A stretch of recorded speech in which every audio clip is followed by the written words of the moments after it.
How can you go from writing sentences like this? In January, the price of nickel was $25 per kilo. By March, it fell to $20 and then went down even more, overly detailed, repetitive, and overall not very impressive, to sentences like this. Nickel began as the highest price metal at $25 per kilo, but by the end of the year, it was slightly lower in price than both copper and zinc. This example shows the key features and comparisons while using flexible and precise language. Today, you're gonna learn vocabulary that will enable you to write high-scoring sentences your examiner would love to read. We start from some simple examples and then look at two quite challenging IELTS academic writing task 1 tasks. Get your pen and paper ready. It's Asia here. Let's get started. To start, I've prepared a slightly unusual task for you. Instead of looking at the chart and then describing it, let's do it the other way around. Read this short history of the IELTS exam. First, think about what this chart looks like. Can you easily imagine it? That's the whole goal of your task 1, to present the data in a way that people can understand without seeing the chart. Second, closer to the main point. Pay attention to the different ways we present the numbers. Pause the video and read now. Ready to continue? Here is the first point. In task 1, we're looking at lots of numbers and percentages, and very often they're not nice and easy ones like 20,000 or 25%. We see on a chart what looks like a number somewhere between 20 and 25,000. That's why knowing several ways to give approximate figures is so important. Look at these examples. About 4,000, approximately 10,000, around the 4 million mark, over 2 million. It's a great idea for you to note down these examples and add more to the list. Anything that is a bit more than a number can be expressed as a little over 2 million, or the opposite, just under a quarter. Let's move on to the second point. I'm sure you know some verbs to describe changes. As we all know, prices go up, but they rarely go down. We can see many of these verbs as pairs like that. Go up, go down, increase, decrease, rise, fall. Verbs can be irregular, so make sure you know the different forms of each verb. For example, rise, rose, risen, fall, fell, fallen. Another important thing is to vary the verbs we use. Look at the ones we used in the history lesson. Numbers rose substantially, more than doubling in the first 4 years to approximately 10,000 in 1985. Test taker numbers increased by about 15% a year, reaching 43,000 by 1995. Test taker numbers rocketed. Since then, numbers have continued to rise significantly. A nice mix of verbs. We have a verb like rocket, which captures the idea of a sudden enormous rise or increase. Sales of the IELTS speaking library rocketed last month, making it our best-selling product.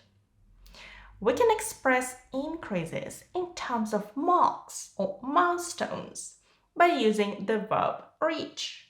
Numbers reached the 500,000 mark in 2018. We also see increases as multiplication, especially when we use the verb double to multiply by 2. Profit doubled in 2021. The opposite is to halve, to divide by 2. enrollments halved in 2023. Or to be more precise, enrollments more than halved. To be even more precise, instead of just numbers rose or numbers went down, we want to describe by how much. And this means we need some adverbs to describe change. Examples from before. Numbers rose substantially. They continued to rise significantly. Our IELTS story was full of big differences. That's why the adverbs substantially and significantly. Another possibility is dramatically. Prices rose dramatically during the 1980s. But we can use several more adverbs to describe less dramatic changes. We shall see some in action later, but to start, look at these. Prices rose slightly from January to March. Prices rose steadily throughout the year. It means they rose regularly and always by more or less the same amount. So slightly means by a very small amount of margin, and steadily means regularly slow increases or decreases. It's very similar to gradually. Prices declined gradually in the first quarter of the year. Having a variety of verbs and adverbs is great, but not enough. The best way is to sometimes use verbs and sometimes nouns. Of course, we use nouns with adjectives, like in this example. This period of considerable growth is forecast to continue in the future.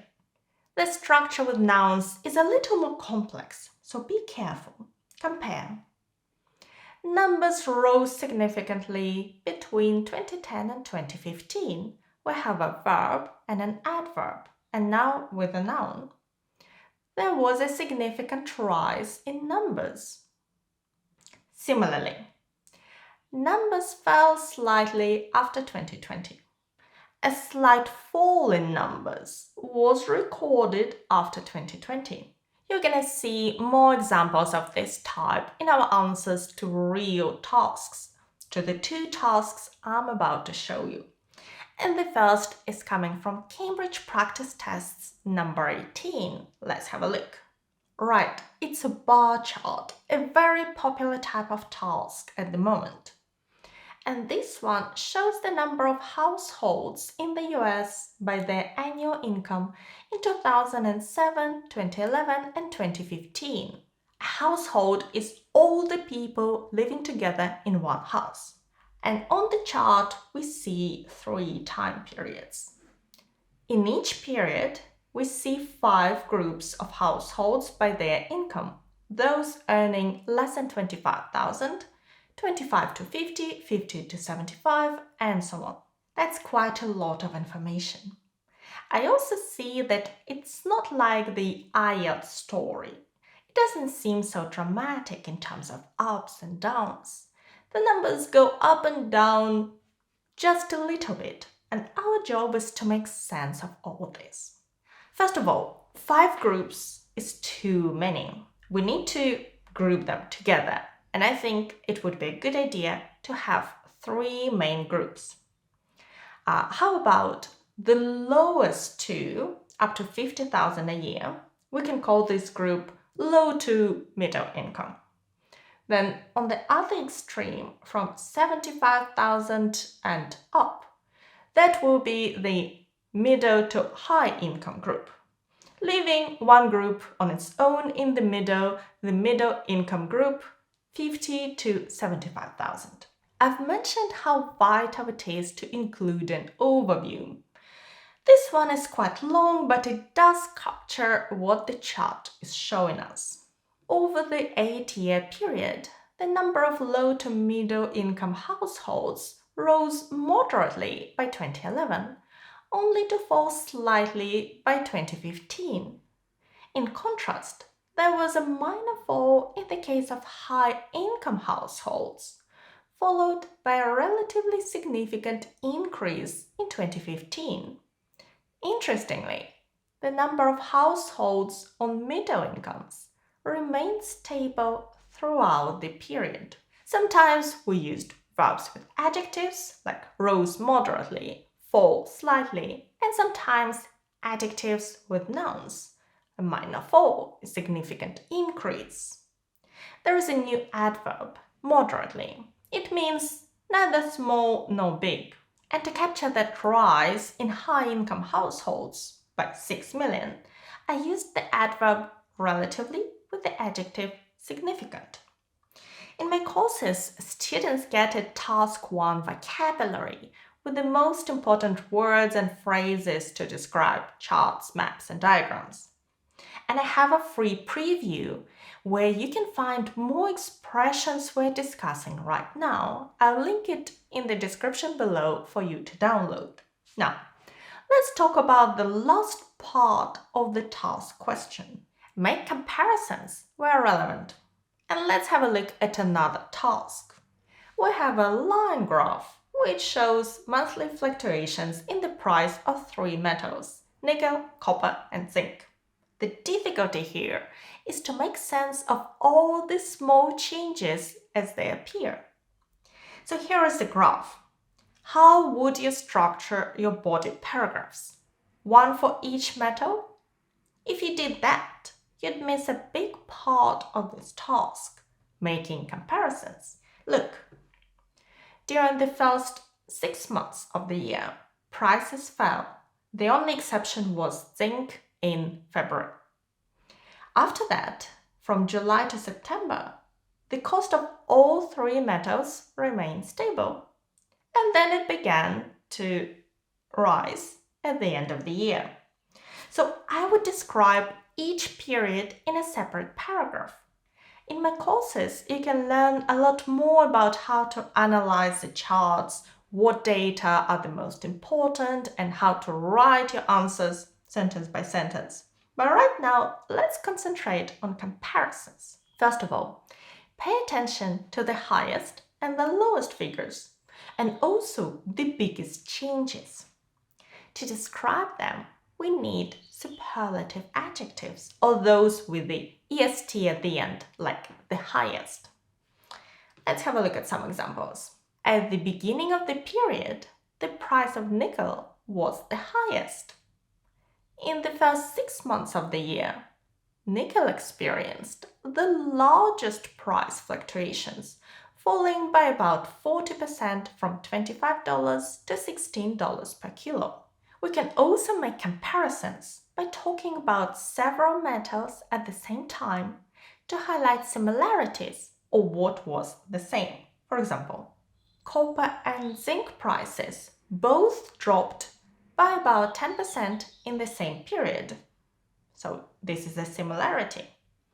Prices of all 3 metals remained unchanged from July to September. So we compared them and they all remained unchanged.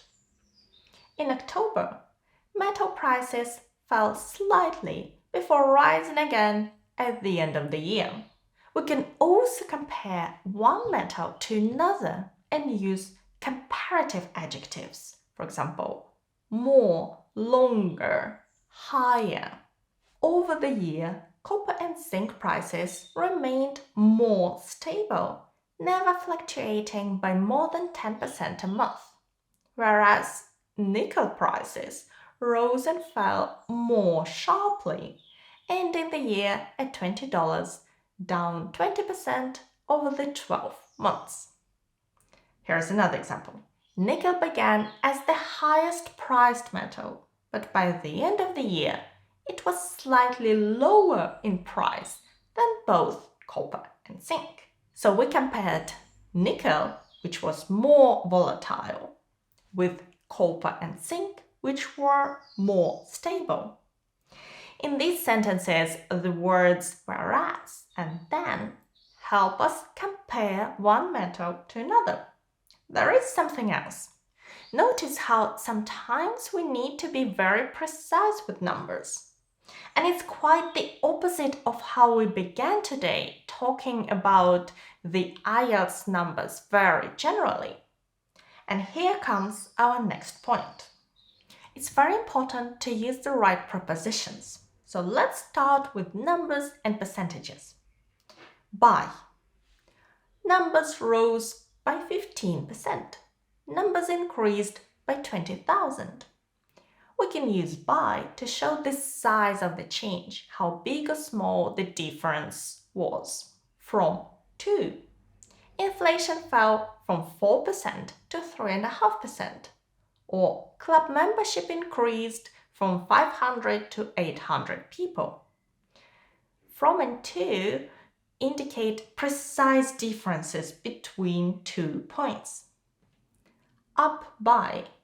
Numbers were up by 50% in 5 years, or membership was up by 300.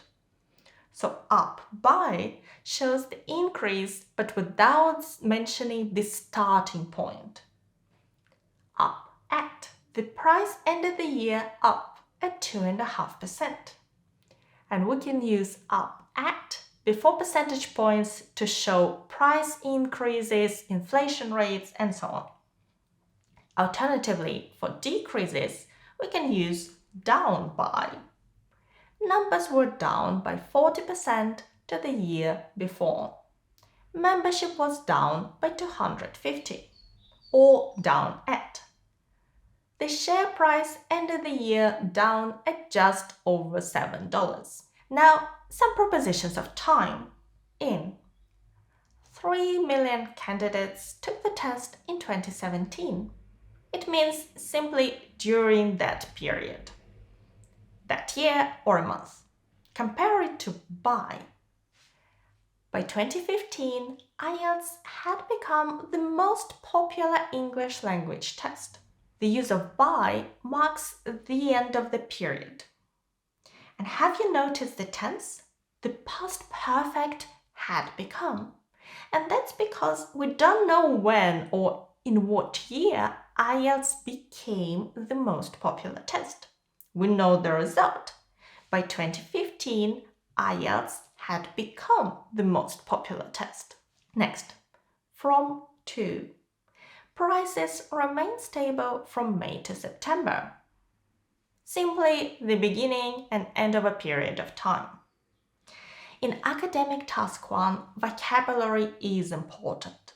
So don't forget to download the free preview of our task 1 vocabulary with more expressions and examples, which I'm sure you'll find helpful. It's linked below. But just learning words is not enough either. Unless you know how to write a full report and do that in just 20 minutes, you'll find this task pretty difficult. And that's exactly what you can start learning in this video with a sample answer to quite a challenging task, a chart and a table in one. So thank you so much for watching me today. Good luck with your preparation and your exam. Bye!